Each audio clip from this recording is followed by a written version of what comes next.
নষ্ট হইও না বাপ। ইসলামের জন্য লড়বে কে বাপ?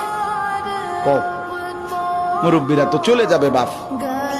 18 বছরের ছেলে, 20 বছরের ছেলে, 22 বছরের তাগড়া জওয়ান, তুমি নষ্ট হয়ে গেলে, তুমি চরিত্রহীন হয়ে গেলে, তুমি যদি সারাক্ষণ নারী ছাড়া, ছবি ছাড়া, মদ জুয়া অশ্লীলতা, তুমি যদি মোবাইলের আসক্তি ছাড়া চলতে না পারো, আগামী দিনে ইসলামের জন্য তুমি করবা কেমনে, লড়বে কেমন?